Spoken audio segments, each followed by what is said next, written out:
LP-UP, കാറ്ററ്റ്, education and child psychology, class 13. വളർച്ചയും വികാസവും, growth and development. എന്താണ് വളർച്ച? ജനനം മുതൽ ഒരു ശിശുവിനുണ്ടാകുന്ന പരിമാണാത്മകമായ, അതായത് ക്വാണ്ടിറ്റേറ്റീവ് മാറ്റമാണ് വളർച്ച. ഇത് ഘടനാപരമാണ്. വളർച്ചയ്ക്ക് പരിധിയുണ്ട്.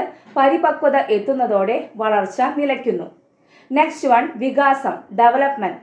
പരിപക്വതയിലേക്ക് നയിക്കുന്ന ഗുണാത്മക, അതായത് ക്വാളിറ്റേറ്റീവ് മാറ്റമാണ് വികാസം. മാനസികവും വൈകാരികവുമായ മാറ്റമാണിത്.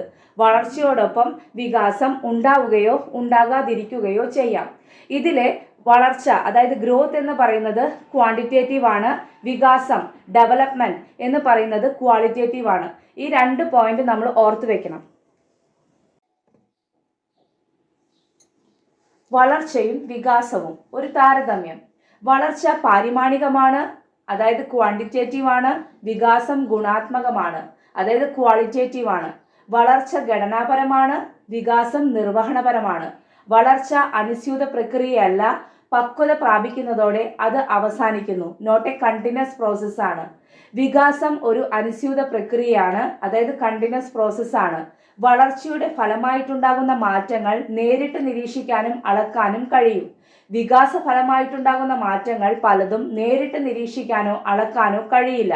വളർച്ച വികാസത്തിന് കാരണമാകാം, അല്ലെന്നും വരാം. വികാസം വളർച്ചയില്ലാതെ തന്നെ സാധ്യമാണ്. വളർച്ച സഞ്ചിതമാണ്, അതായത് ക്യുമുലേറ്റീവ് ആണ്. വികാസം സഞ്ചിതമാണ്, ക്യുമുലേറ്റീവ് ആണ്. രണ്ടും ക്യുമുലേറ്റീവ് ആണ്. ക്രമമായിട്ട് നടക്കുന്ന പ്രോസസ്സാണ് വളർച്ച. ക്രമമായിട്ട് നടക്കുന്ന പ്രോസസ്സ് അല്ല ഡെവലപ്മെൻറ്റ്. നോട്ട് ആൻ ഓർഡർ ആണ്.